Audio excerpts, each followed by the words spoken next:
In the final 3 days of my life, I made up my mind to become the ideal partner to Maya, just like she had always dreamed. I stopped the constant battles over her first love. On day one, she laughed, relieved that I had finally come to my senses. Glad you finally wised up. If you had been like this sooner, everyone would be happy. On day two, her look was mixed, her voice tinged with uncertainty. Alex, why aren't you upset?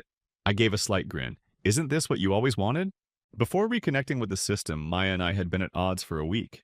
Host, you've decided to leave, huh? The system's voice sounded almost playful. I didn't blame it. Years ago, when I successfully won Maya over and chose to stay, the system had tried to convince me otherwise. From its perspective, those who stayed never ended well. It had warned me, but I was too sure of the unbreakable bond between Maya and me, and I had firmly declined its advice. Now, I smiled sadly. How much time do I have left? It might be just 3 days. I nodded to myself, determined to make the most of this time with Maya. After the system disconnected, I grabbed my phone and called Maya. It had been a while since we last talked, but each call was declined. I kept dialing, almost on autopilot, until finally Maya answered, sounding irritated. Alex, can you stop? My heart, already resigned, still ached. Ignoring her tone, I asked, Maya, are you coming home for dinner tonight? After a pause, she scoffed. I'll come back if you humble yourself and apologize to Ethan first. A week ago, Maya had helped her first love, Ethan, celebrate his birthday. Ethan had posted a photo on social media with Maya by his side, captioning, With you, I'm never envious of anyone else. In the picture, Ethan was making a wish with his hands together, surrounded by fancy gifts, while Maya stood behind him under the warm candlelight. They looked genuinely happy. Mutual friends commented on their great chemistry. Ethan responded with a shushing emoji. I liked the post and commented, Lucky you having my wife with you. Minutes later, the post was deleted. Maya called me right away, yelling, Alex, are you out of your mind? It's Ethan's birthday and you just had to mess it up for him. Ethan spoke softly. Maya, don't blame Alex. I was just showing off that you were with me on my birthday. Maya comforted him gently. It's not your fault. He's just being petty and taking it out on you. Her tone towards me turned icy, but Ethan overplayed it, saying nothing was more important than Maya's birthday. Every word felt like a dagger. I clenched my fists in frustration. Right, of course, your first love's birthday means more than our anniversary. Maya paused, then softly asked, Today is our anniversary. Before I could respond, Ethan's voice came through the receiver again. Alex, I'm sorry. It's all my fault. I'll apologize to you in person. Any guilt Maya felt seemed to vanish instantly. She comforted Ethan and continued to berate me. It's just an anniversary. We can celebrate it any year, but this is Ethan's first birthday since he came back. Can't you be a bit more understanding? Alex, I told you I couldn't. Then I hung up. Deep love and steady emotions can't coexist, something Maya never got.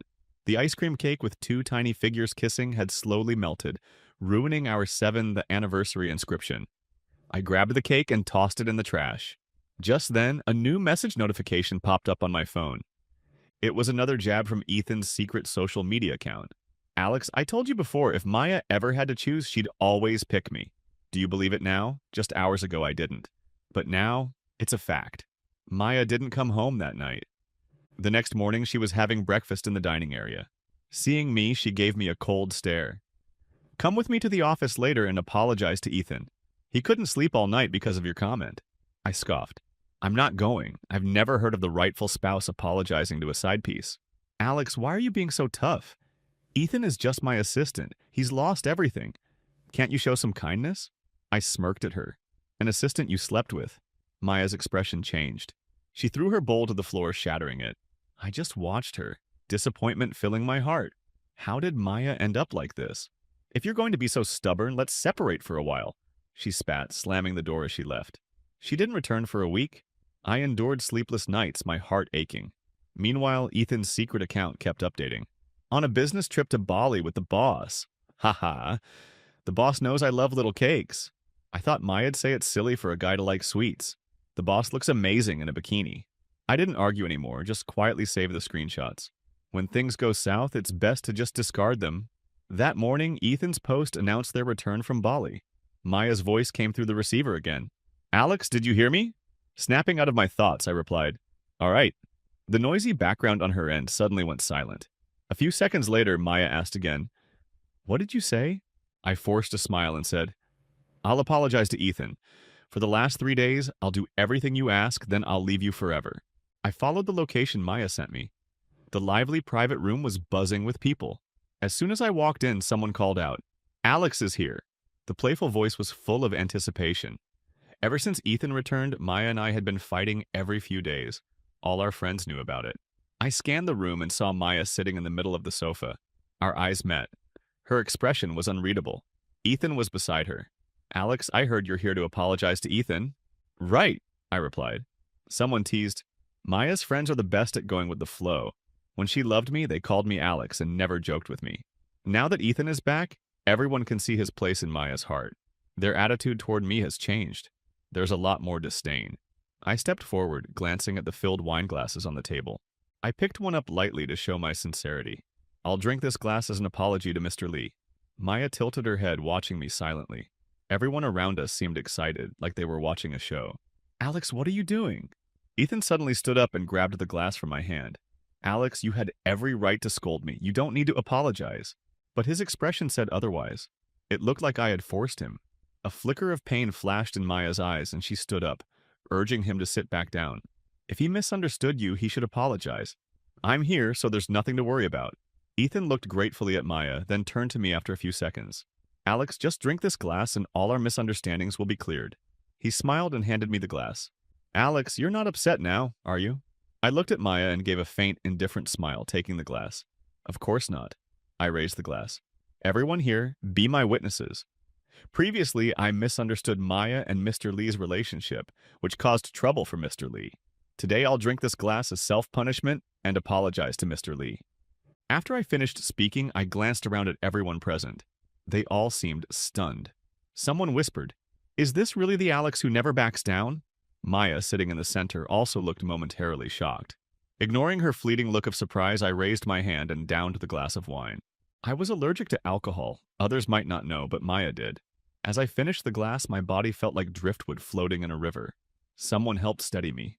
"Alex, don't drink anymore." Her face swam before me, and I struggled to recognize her. It was Maya's friend, Lila. She seemed to be the only one who hadn't joined in the mocking. "Thanks," I whispered to her. I then tried to look up and ask Maya if this apology was enough, but I saw Ethan quickly glance at the others. Immediately, someone teased loudly, "Alex has good tolerance, but one glass isn't enough to show real sincerity." They maliciously pushed a whole bottle of red wine toward me. Then they looked back at Maya. "Maya, don't you think so?" Maya frowned. Just as she was about to speak, Ethan's voice interrupted again. "Don't say that. Alex lowering himself to apologize to a guy like me is already more than I deserve. As long as Alex doesn't barge into the office to humiliate or hit me again, I'll be thankful." Maya looked at him incredulously. "He barged into the office and hid you." "When?" Her voice rose and the entire room fell silent. "It was on my first day as her assistant," Ethan said. Anger surged in Maya's eyes as she turned to look at me. I admitted calmly, "That's right, I did go that day." Before that, I had argued with Maya countless times because of Ethan. Late at night, Ethan would call her to accompany him to the hospital for stomach pains. When buying clothes, Ethan would send pictures asking which one looked best. We fought. "Maya, can't you care a bit more about my feelings? I love you. I can't help but mind you being so close to another man. It hurts me too. You know you're the most important person to me." She had promised to keep her distance from Ethan. But just a few days later, I received a message from Ethan. "Alex, what's the point of trying to stop me? As long as I say a few words, Maya still made me her assistant." I thought he was lying, trying to stir up trouble. I believed Maya wouldn't deceive me. Still, with a hint of unease, I went to Maya's office quietly and saw Ethan sitting there, looking smug. "Alex, check out my watch." Maya gave it to me as a welcome gift. His smug face disgusted me. I raised my hand and punched him. "Ethan, picking up someone's leftovers? Aren't you disgusted?" He rubbed his face but looked at me with an arrogant smile. "Alex, are you scared because you feel like you're losing Maya now?" Ethan touched his unmarked cheek and said, "Alex only punched me once. I'm a grown man. One punch is nothing if it calms him down." Maya's face darkened as she looked at me, her eyes filled with rage as if to swallow me whole. "Alex, I thought you were just possessive and couldn't handle Ethan's return. But I didn't expect you to be someone who would fly into a rage and hit others." Her cold voice showed no compassion. "I think even drinking the whole bottle is too lenient for you." I looked up in shock. "Is that really how you see me?" Maya scoffed. "Actions speak louder than words. You know I can't drink. I stared at her. Maya sneered. Then what are you here for today? She looked toward the door behind me. If you're not here to apologize, you can leave now. My heart felt like it was being stabbed by 1,000 needles, as if a hand had clenched around it, making it hard to breathe. I was surprised to realize that before coming here, I thought I was ready to leave this world, but it seemed there was still a flicker of hope in my heart. Maybe it was all a misunderstanding. Maybe she still loved me, but that bottle of wine crushed that last bit of hope. Maya, I won't love you anymore. I smiled at her. If I drink this bottle, will you come home with me? Ethan also looked up at her. Maya's eyes revealed nothing as she slowly said, The person you need to apologize to is Ethan, not me, Alex. Adults should take responsibility for their actions. I swallowed the bitterness in my throat and nodded. All right. But in the next second, the bottle was snatched from my hand. Alex, drinking a whole bottle could kill you. Maya pursed her lips, ignoring her, and just looked at me. Alex, the choice is yours. I'm not forcing you.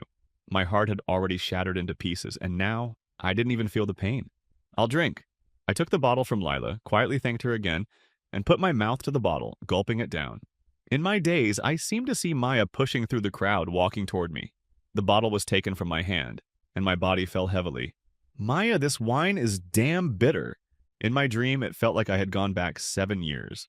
I had just arrived in this world.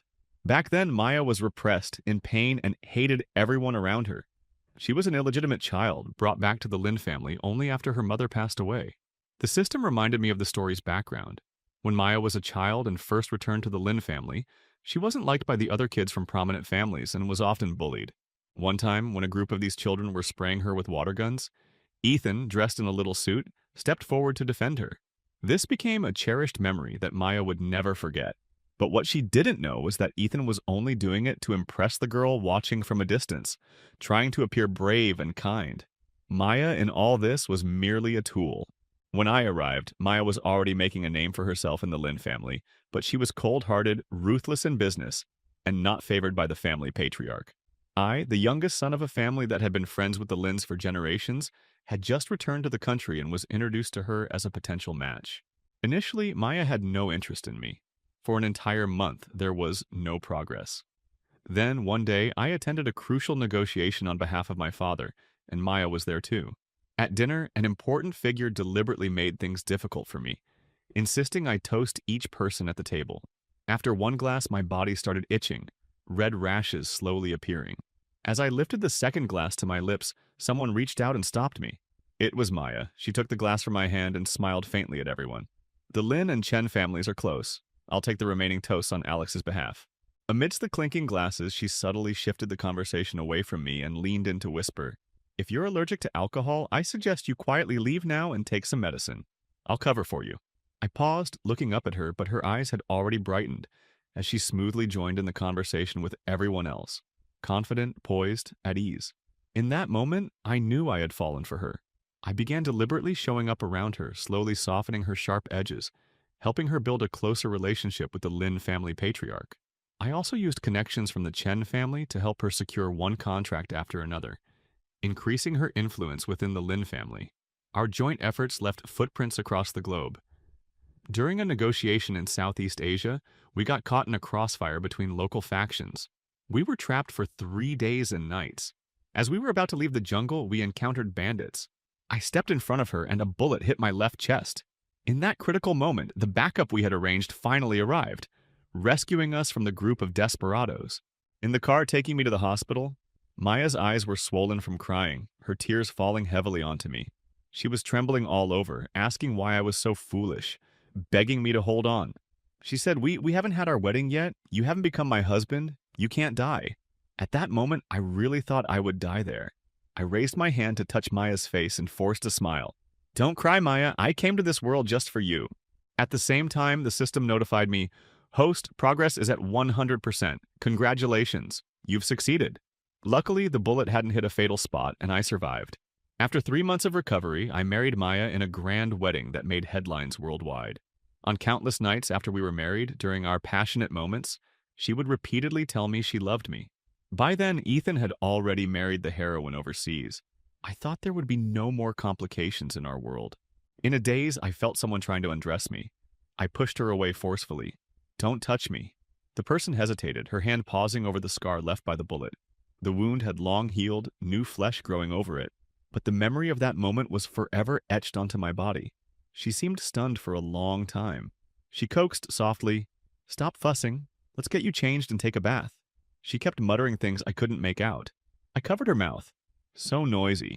Then suddenly I felt a surge of sadness and gave a bitter laugh. She asked, "What are you laughing about?" I said, "My wife has fallen for someone else. I love her, but she doesn't love me anymore." She seemed stunned. After that, I don't know what happened. I fell into a deep sleep. When I woke up again, it was already daylight. Sunlight filtered through the curtains, light and shadow dancing across the bedroom. The system's voice spoke up. "Host, you have to leave tomorrow. Do you have any regrets?" It reminded me. Maya was just outside. As soon as the system's voice faded, Maya appeared at the door with honey water, speaking softly, her expression somewhat unnatural as she looked at me. "Alex, you're awake." I didn't take the glass, instead drinking from Maya's hand. This kind of intimacy was something we hadn't shared in a long time. After Ethan came back, I found Maya repulsive, and we had been sleeping in separate rooms. Maya's eyes brightened, and a smile appeared on her lips. "You knew you couldn't drink, but you insisted," she said, her voice tinged with reproach. But almost immediately, she seemed to remember that she had been the cause of it all. She fell silent, a trace of guilt flashing in her eyes. It seemed like she was waiting for my usual sarcastic response. This was how we had been interacting most recently, but I only smiled apologetically. "You're right, I won't do it again." Maya looked up at me, surprised. She wanted to say something, but her mouth opened and closed without a word. I spoke first. "Maya, will you come with me to see Grandpa today?" She nodded immediately. "Of course, Grandpa has been asking about you for a while now." We went to the supermarket together, holding hands as we walked to the health supplement section. I carefully picked out one item after another, occasionally asking for her opinion. After several times, she laughed helplessly. "Are you planning to buy out the whole supermarket?" I looked over and realized that the supplements I had chosen were already piled into a small mountain. Maya continued teasing. "Looks like we brought the wrong car today. Should have brought a truck instead of the sedan to carry all your loot." I smiled. "Better to buy more now, so Grandpa won't run out later. We can always come back if we need more." She replied casually. I smiled without answering, just lowering my head and continuing to pick out items. But somehow I felt a pair of eyes watching me, scrutinizing me. I didn't want to think too much about it and ignored it. Once I was done, I asked Maya to call the housekeeper to pick up the supplements. We only carried the best 2 items ourselves. When we reached the underground parking lot, I suddenly exclaimed, "Oh no, I forgot!" Maya, seeing my anxious expression, quickly asked what was wrong. I immediately opened the car door and got out. "I forgot to buy knee pads and a back brace. Grandpa's knees and back aren't in great shape." Maya followed me out of the passenger seat, grabbing my hand with an exasperated smile. "It's still warm now. He doesn't need knee pads or a back brace yet." I shook my head. "He'll need them when it gets cold?" I ignored her attempts to stop me and kept walking toward the supermarket entrance. Maya caught up, still holding on to me. "Alex, why are you in such a hurry?" She was smiling gently, but I could see unease deep in her eyes. "I'll come with you to buy them in the winter." "Okay." Without waiting for my response, she pulled me back to the car. "Maya, forget it." I sighed inwardly. I was leaving tomorrow and I didn't want to argue with her. The car re-entered the main road and Maya remained silent. The quiet atmosphere was somewhat awkward. I drove, my eyes unintentionally landing on the car ornament. Maya noticed and quickly explained. "Ethan changed it last time he was in the car. I'll replace it with the original 8 auspicious symbols when we get home." I paused, then spoke slowly. "No need to change it. This little rabbit is quite cute." The yellow light ahead turned red. I stopped the car and Maya tilted her head to look at me, her eyes filled with questions. "What's wrong?" I asked. She frowned slightly. "You're not angry anymore? Before, whenever Ethan's things were around me, you'd get mad." I smiled faintly. So that was it. Now that I didn't care, how could I be angry? I was wrong before. I looked calmly at the license plate of the car in front of us. You and Ethan have a bond from growing up together. Now that he's divorced, back home, and lost everything, I should be more sympathetic and considerate toward him. I shouldn't have made a big deal out of it before.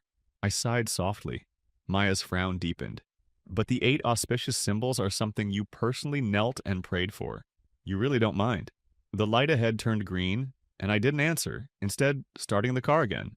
But in my heart, I asked myself, did I mind? My thoughts drifted back to the day I went to Mount Wutai.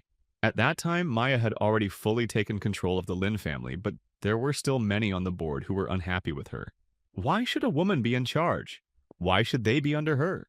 Every now and then, there would be assassination attempts. I was terrified she would get hurt. So I made a special trip to Mount Wutai.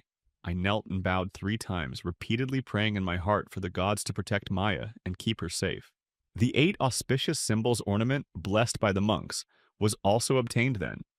The symbols included the parasol, golden fish, treasure vase, lotus, white conch, endless knot, victory banner, and golden wheel. They symbolize complete blessings and the ability to turn misfortune into good fortune. The entire journey involved 1,080 steps, leaving my knees and forehead bruised and scraped. When I returned with the blessed item, Maya found out. She tenderly applied ice to my bruises, kissing the corners of my mouth. She took the 8 auspicious symbols ornament carefully and said, "As long as it's here, I'll be safe." Now the ornament had disappeared, and I wouldn't ask about it again. The Maya I had loved wholeheartedly was the one who was passionate and wonderful, not the one now, wavering and indulging Ethan's provocations. "Alex!" She called my name, but her phone interrupted. It was Ethan. Maya hesitated, but I smiled and motioned for her to answer before she could react. I reached over and connected the call to the car's Bluetooth system. "Maya," Ethan's voice came through. Maya looked at me awkwardly. "What's wrong?" Ethan said, "Maya, I stepped on a nail and it pierced my foot. I can't stand up right now. Can you take me to the hospital?" He shifted the camera angle. In the video, there was indeed a nail sticking out of Ethan's foot, but it wasn't deep. I couldn't help but chuckle. He would go to any lengths to get Maya's attention. Hearing my laugh, Ethan's voice became deliberately anxious.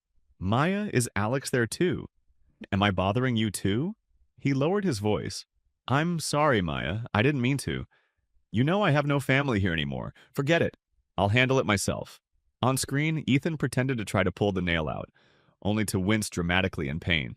"Don't move, I'll—" Maya placed her hand on the car door handle, instinctively wanting to get out, but in the next moment, it was as if she remembered something. She spoke gently to Ethan. "Alex and I have some things to take care of right now, so I can't come. I'll call Lila to go over." I looked at Maya in surprise. The video call ended. Maya blinked awkwardly. "Why are you looking at me like that?" Before I could answer, a sarcastic laugh escaped me. So she knew how to say no. She could see through Ethan's little tricks. What? Then had all our arguments and her repeated defenses been for nothing? Foreseeing I wasn't answering, she dialed Lila's number on her own, asking her to check on Ethan. Lila shot back, "Girl, I can help you with other things, but I can't do this. Just seeing that green tea guy makes me sick. You always pity him, but his misery isn't Alex's fault. Don't blame me for not warning you. If you keep letting him lead you by the nose, you'll end up really hurting Alex one day." The system suddenly spoke. "Host, this Lila is a true friend." The unexpected voice startled me, and I almost crashed into the car in front of us. Maya was the one who steadied the steering wheel, preventing the crash. I instinctively thanked her. She looked momentarily surprised, then said, "Alex, we're husband and wife. No need to be so formal." I composed myself. I need to focus on driving. Just as we were about to reach the Lin family estate, Maya's phone rang again. It was Ethan. Maya showed a flash of irritation as she answered. "What now?" Her cold tone seemed unfamiliar to Ethan. He was silent for a few seconds. "Maya, are you really not going to help me? We were almost at the old estate." Maya looked conflicted. I smiled at her. "Go see Ethan first. He's hurt and needs someone with him."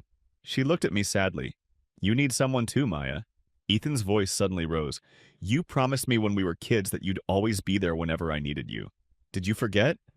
Maya's body stiffened, and she instinctively looked at me. I chuckled, indifferent. "We're not far from Grandpa's. You drive and I'll take a cab." Maya wanted to say more, but I was firm. She agreed to go to Ethan, but insisted on taking me to the estate first. When we arrived at the entrance, she stopped. "Alex, how about you go see Grandpa first? I'll be back soon." I watched her get into the driver's seat and start the car without wasting a second. The shadow of her car grew smaller and then disappeared from my sight. "Maya, goodbye." My phone vibrated with a notification. It was a private message from Ethan. "Alex, do you think relying on that old man will keep Maya? You've lost." I typed calmly, "Are you sure?" I had leaked today's schedule with Maya to Ethan. Him calling on the way was also part of my plan.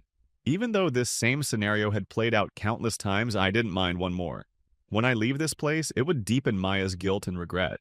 From her reaction earlier, it was clear she still had feelings for me. Maybe if I had asked her to stay today, she would have ignored Ethan and stayed with me. But that late awakening, I was disgusted by it. I was curious to see if she'd still feel so confident after today. My thoughts were interrupted as Grandpa came out of the estate, leaning on his cane. His gray hair glistened in the sunlight. The old man who had given me the most love and care in this world? It was finally time for our last goodbye. No one would guess that this kind and amiable old man had once been a powerful figure who navigated both legal and illegal worlds. Take a good look. Isn't it true that our Alex has grown some gray hair too? Grandpa laughed, addressing the housekeeper beside him. I was confused by his words. The housekeeper laughed and explained. The old master is saying that Mr. Jean is still so young. Why has he suddenly become so talkative? I couldn't help but laugh. Tomorrow I'd be leaving this world for good, and I couldn't help but say a few extra words. I hadn't expected this old man to tease me for it. Night slowly fell. By the time I was about to leave, Maya still hadn't come. Grandpa cursed a few times and immediately told the housekeeper to call her and have her come for a scolding. The system chimed in. Don't worry, host, I've blocked Maya's phone. Sure enough, the housekeeper shook his head helplessly. Grandpa grew more furious. Find out where she is right away. Seeing his anger, I hurried to pat his back and calm him down. He looked at me, concern in his eyes. How long has she been ignoring you like this? I smiled bitterly, shaking my head. No, Grandpa, Maya's just busy today. You're still defending her. Grandpa grew even angrier. I knew the more I pretended to be magnanimous now, the harsher the punishment for Maya and Ethan tomorrow would be. After all, everyone in the Lin family knew that Grandpa favored me far more than Maya. After settling Grandpa into his room, the system explained, Host, Maya didn't mean not to come. I made her car's tires blow out. It paused. 3 cars in a row. I refused Grandpa's offer to have someone drive me. Maya will be here soon. Tell Grandpa not to worry. Then I slowly walked out of the estate, following the plan between me and the system. Shortly after leaving the estate, I was intercepted by robbers and killed. As the cold blade pierced my abdomen, the system detached my consciousness from my body. Bright red blood flowed down the knife, staining the asphalt beneath me dark. Thankfully, I didn't feel any pain. The system manipulated my phone to dial Maya for one final call. She couldn't answer. In the nights to come, she would remember again and again how she abandoned me for Ethan, and how she didn't answer my last desperate call. Losing the chance to save me, the robbers panicked when they realized that they had killed someone and fled. Minutes later, my phone buzzed. Wife calling. But no one would ever answer again. My body lay twisted in an unnatural position, ribs and knees broken. The robbers wanted to leave no trace, slashing me over a dozen times. The system couldn't bear to watch. Covering my eyes, it said, Sorry, I might have gone too far. I shook my head. It's all right. Otherwise, how would Maya be haunted by this forever? The phone kept buzzing insistently. I watched in silence. The system had told me that on my last day in this world, I would exist as a soul. 2 hours later, Maya followed the phone's GPS to find my body. The scene before her left her utterly frozen. She reached out in disbelief, her trembling hand checking my breathing. The emptiness she felt made her entire body shiver. She collapsed to the ground. The system spat. Pump! What's the point of looking so regretful now? Alex? Alex? Wake up! She sobbed uncontrollably, pressing her hands against my wounds. But there were too many, and the blood had long since drained away. Though my soul had left my body, seeing the jagged cut still made her heart ache. Maya tried to lift me, to carry me to the hospital, but how could she possibly manage? She screamed, The housekeeper! Sent by Grandpa to search for me, he quickly brought the car over, but upon seeing my state, he gasped, Mr. Lin, he's badly hurt. The system and I sat in the back seat, watching as Maya floored the accelerator, running red lights one after another. The housekeeper, terrified, pleaded with her to slow down, to be careful. Maya snapped back at him, every time. On our way to the hospital, all the specialists from the Lin family's private hospital were called in. She placed me on a hospital bed, her eyes red as she warned them. This is my husband. I don't care what you have to do. Save him. The team of specialists, all over 40, took turns trying, but they could only shake their heads in despair at my lifeless body. One of them gently advised, Miss Lin, it might be better to find a good mortician to make sure Mr. Lin looks presentable. What did you say? Maya's eyes, swollen from crying, widened in disbelief. You haven't even tried resuscitating him. How dare you declare him dead? If Alex can't be saved, you'll all pay with your lives. The specialists, pressured by her authority, reluctantly moved me to the ICU. Attempting futile efforts, the system covered its ears. Host, she's lost her mind. I was amused, but my smile was interrupted by a sudden commotion. Grandpa had arrived. His hunched frame shook uncontrollably, his cane striking the floor heavily. How could you make Grandpa bury his own grandson? My eyes stung with tears. I whispered an apology. Sorry, Grandpa, I broke my promise. I won't be able to visit you again. In the next moment, Grandpa's cane was thrown forcefully at Maya. It's all your fault. Grandpa pointed a trembling finger at her, his voice filled with fury. I just found out you've been spending time with that Lee boy recently. Alex was so heartbroken, yet he still defended you in front of me. He approached Maya, trembling, and slapped her. Do you think you're worthy of Alex? Have you forgotten he's not only your husband, but also the one who saved your life? Those words left the elderly man nearly breathless. The specialist rushed to provide first aid for Grandpa. Maya collapsed on the floor, her vacant eyes staring at my body, tears streaming down her face. I thought you'd never leave me, Alex. I was wrong. I regret it. Please wake up and talk to me. The ICU was deathly silent. The only response was the echo of her heart-wrenching cries. Maya's perspective asterisk asterisk. Maya easily unlocked my phone. The password was the date of our wedding. Her hand trembled as she lit up the screen, and the first thing that appeared was the private message interface on Weibo. With just one glance, Maya felt as if she'd been electrocuted, frozen in place, her eyes full of shock. She slowly scrolled through the screen. The provocations and insults from Ethan over the past few months unfolded before her, one by one, without missing a single word. In that moment, Maya's world seemed to completely collapse.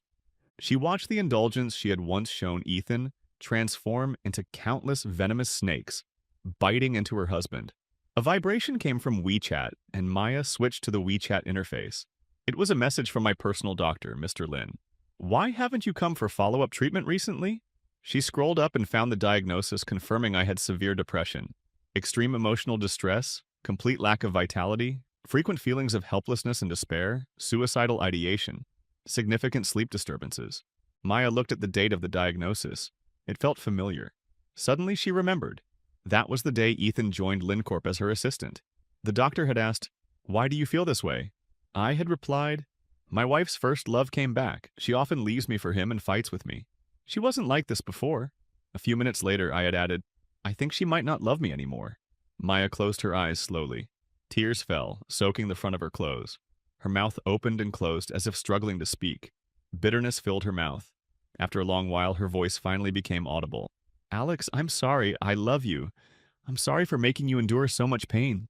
2 lines of tears streamed from her eyes as my soul gradually faded. I looked at the system and could see in its eyes that my time in this world was ending. Suddenly, to my surprise, I saw Maya's gaze meet mine. "Alex!" She frantically reached out to the empty air, trying to hold on to me, to stop me from leaving. I gave her a wry smile. "Maya, I have no final words for you, nor will I accept your apology." As the words left my lips, my soul dissipated completely under Maya's shattered gaze. When I woke up again, I was in a hospital bed. The orphanage director, my foster mother, was crying with joy. "Alex, you're awake." She didn't have time to talk to me. She ran to call for the doctor. That's when I remembered that in my original world, I had died saving someone. My soul had entered the Book Transmigration Bureau. The director told me that anyone who died saving someone was given a chance to be reborn. All I had to do was complete the mission assigned during the book transmigration, and I could be reborn in my original world. In the real world, people often called this a medical miracle. My transmigration mission was to win over the obsessive supporting character, Maya. After recovering and being discharged from the hospital, I returned to the orphanage, continuing my work as deputy director. I had been thrown here as a baby, and I stayed on as I grew up, helping to raise more children. That night, after all the kids had gone to bed, I brewed a pot of tea and sat in the yard for one final chat with the system. "Host, Ethan is dead," it said. "Huh?" I was surprised. "Why?" "Those robbers already had blood on their hands. I made sure that when Grandpa caught them, they implicated Ethan." I gave the system a thumbs up in admiration, but the system wasn't done. "He died worse than you did. You know Grandpa used to run the underworld, right?" "Right. He liked me so much. He did it himself." The system didn't finish the sentence, only making a throat-slitting gesture. I could imagine just how ruthless Grandpa's methods were. And Maya, after I left, Grandpa nearly beat her to death too. She gave up on herself, going to my grave every day to drink until she was drunk. She wouldn't last long before she died of alcohol poisoning. I clicked my tongue in amazement. What a pity, no one left to inherit the Lin family fortune. The system gave a sly smile. A stack of bank cards appeared before me. Once Maya dies, the Lin family's assets will be transferred to these cards by the Book Transmigration Bureau. Host, are you ready to be super rich? In the quiet summer night, my shout of excitement echoed, I am ready.